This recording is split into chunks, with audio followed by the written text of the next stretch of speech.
দেখুন, যারা সত্যি সত্যি বাঙালি তাদের দুশ্চিন্তার কোনো কারণ নেই। এটা মমতা ব্যানার্জি একটা বাঙালিদের একটা ভয় দেখাচ্ছে আর কি, যে তোমাদের অনেকের বাংলাদেশ চলে যেতে হবে, তাহলে তোমরা এই বিজেপি করছে মানে বিজেপিকে ভোট দেবে না। কিন্তু আমরা যারা বাঙালি এখানে বহু বছর ধরে বাস করছি, আমাদের কোনো চিন্তার কারণ নেই। তাহলে যারা বাংলাদেশি তারা বাংলাদেশে ফিরে যাবে, এটা তো কোনো অসুবিধা নেই। কিন্তু বাংলাদেশে মমতা বন্দ্যোপাধ্যায় বলছে যে বাংলাদেশি মানে বাঙালি বলে মানে যে সে বাঙালি তা নয়, কিন্তু সব বাঙালি কি বাংলাদেশি? যেটা অ্যালিগেশন দেওয়া হচ্ছে যে ভিন রাজ্যে যার জন্য বাঙালিদের উপর অত্যাচার করা হচ্ছে, যে অ্যালিগেশনটা মূলত আনা হচ্ছে রাজ্যে। হ্যাঁ, তো বাঙালি মানে তো দেখুন, বাংলাদেশে তারাও তো বাংলা ভাষায় কথা বলে। তারা এই পশ্চিমবঙ্গে এসে এই তৃণমূল সরকারের কিছুদিন আগে একজন লিডার সে দেখাচ্ছিল রেড কার্ড না, এত হলে এইটা পাবে, এত টাকা দিলে এটা পাবে। তাহলে যে যাদের বৈধ কোনো রকমের কোনো কিছু নেই, যারা এখানকার বাসিন্দা নয়, বাপ ঠাকুর এখানে বসবাস করেনি, তাহলে তারা তাদের এই বাংলায় থাকার কোনো অধিকার নেই। বাংলা ভাষায় কথা বলতেই পারে, বাংলায় থাকা তাদের কোনো অধিকার নেই। আমার কথা, ভিন রাজ্যে যেসব পরিযায়ী শ্রমিক মার খাচ্ছে, বাঙালি বাইরে গিয়ে মার খাক, এটা বাঙালি হিসেবে আমি মেনে নেবো না। কিন্তু মমতা ব্যানার্জি বলুক দেখি, বাংলায় তাহলে অন্য চাকরি বাকরি শিল্প নেই, কিন্তু বাংলায় যারা দিনমজুরি করবে তাদের ন্যূনতম সে এটুকু নেই, কাজ করার স্কোপটুকু আপনি রাখেননি। তাহলে আপনার জন্য তারা তো ভিন রাজ্যে চলে গেছে। কেউ তার ছেলে মেয়ে বউ ছেড়ে ভিন রাজ্যে যায় না। সুতরাং এই বাঙালি তকমা আর বাংলা ভাষা দুটো কিন্তু আলাদা। আপনি বলছেন মমতা বন্দ্যোপাধ্যায়ের জন্য ভিন রাজ্যে চলে গেছে বাঙালি? হ্যাঁ, নিশ্চয়ই। কিন্তু 21শে জুলাই মঞ্চ থেকে তো মমতা বন্দ্যোপাধ্যায় বলে যে পশ্চিমবঙ্গে 40% উপর কাজের সংস্থান করেছেন উনি। তাহলে কেন ভিন রাজ্যে যাচ্ছে? মানে উনি কখন কি বলেন তার ঠিক নেই। আপনার চ্যানেলের মাধ্যমে বলতে চাই, উনি শ্বেতপত্র প্রকাশ করতে পারবেন যে আমি 40% করে দিচ্ছি? হ্যাঁ, কাদের করেছে? ওনার পার্টির যারা করে খায়। একটা এমএলএর পিছনে 50-60 জন তারা আছে বেকার যুবক যুবতী, তারা কিছু করে খায়, গিয়ে জোর জবরদস্তি করে তোলা আদায় করে তাদের কিছু দেয়। এইভাবেই উনি বেকারত্ব সমাধান করেছেন। কিন্তু আপনি দেখুন, রাজ্যে চাকরি নেই 12 বছর ধরে, রাজ্যের শিল্পগুলো সব ঘুরে চলে গেছে। এবং এটা শিওর যে পরিযায়ী শ্রমিকরা যদি এখানে কাজের তাদের বন্দোবস্ত করে দেয়, তারা কেন ভিন রাজ্যে যাবে? এখানে তাদের প্রতিদিন যদি 500-600 টাকা ইনকাম হতো, তাহলে তারা ভিন রাজ্যে যেত না। আপনি বলছেন কোম্পানি যেগুলো এসেছিল তারা ভিন রাজ্যে চলে গেছে, সেখানে সৌরভ গাঙ্গুলি তিনি তো এখানে কোম্পানি খুলছিলেন। তাহলে সৌরভ গাঙ্গুলির কোম্পানিটা কি হলো? উনি শুনুন, সৌরভ গাঙ্গুলি একটা মুড়ির দোকান, মুড়ি শিল্প করার ক্ষমতা নেই। সৌরভ গাঙ্গুলির একটা শুধু মানে ভাজা পোড়ার কারখানা তৈরি করবে সে ক্ষমতা নেই। সৌরভ গাঙ্গুলি এখন মমতা ব্যানার্জির পিছন ধরে যাচ্ছে। বলুক তো সৌরভ গাঙ্গুলি, আপনি এখানে বাঙালি আর আপনার মেয়েকে বাইরে পাঠিয়েছেন, হ্যাঁ, ইংলিশ মিডিয়ামে পড়াশোনা করে তাকে বাইরে কাজ করতে পাঠিয়েছেন। তার মানে কি এখানে পশ্চিমবঙ্গে আপনার মমতা ব্যানার্জি কাজের কোনো সংস্থান করেনি, তাই আপনার মেয়েকে আপনি বাড়িয়ে পাঠিয়েছেন? সুতরাং সৌরভ গাঙ্গুলি সম্বন্ধে যত কম কথা বলা হবে, তত বাঙালিদের অনেক মঙ্গল হবে। শনিবার দেখেছি নবান্ন অভিযানে ন্যায় বিচারের দাবিতে বাবা মা বেরিয়েছিল নবান্ন অভিযানে, সেখানে গিয়ে পরে মাকে যথারীতি আক্রান্ত করা হলো পুলিশের তরফ থেকে। কি বলবেন, একটা ন্যায় বিচারের জন্য যাচ্ছে মা নিজের মেয়ের, সেখানে থেকে তিনি আক্রান্ত? শুধু এক মা নয়, আরেক মা,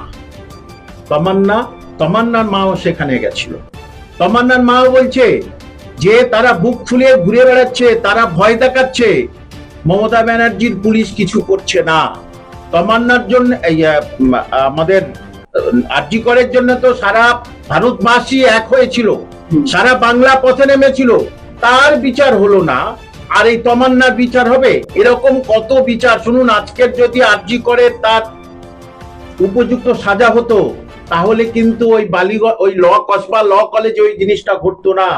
অনেকে সাহস পেত না দ্বিতীয় রকম কোন রকম মহিলা শ্লীলতাহানি করার। এই ব্যাপারটা কি পরিষ্কার হয়ে যাচ্ছে যে নিজের হকের চাকরি, নিজের মেয়ের বিচার চাইতে গেলে বা নিজের যদি প্রাপ্য যে দিয়ে চাইতে গেলে মার খেতে হবে পশ্চিমবঙ্গে? এটা কি পরিষ্কার হয়ে যাচ্ছে আস্তে আস্তে? এবার এটা তো তাই হচ্ছে, এটা তো তাই দেখতে পাচ্ছি কদিন যাবত, যে যেটা বৈধ সেটাকে উনি বলছেন অবৈধ, যেটা অবৈধ সেটাকে বলছেন বৈধ। অর্থাৎ দফাকে রফা করছে, রফাকে দফা করে দিচ্ছে।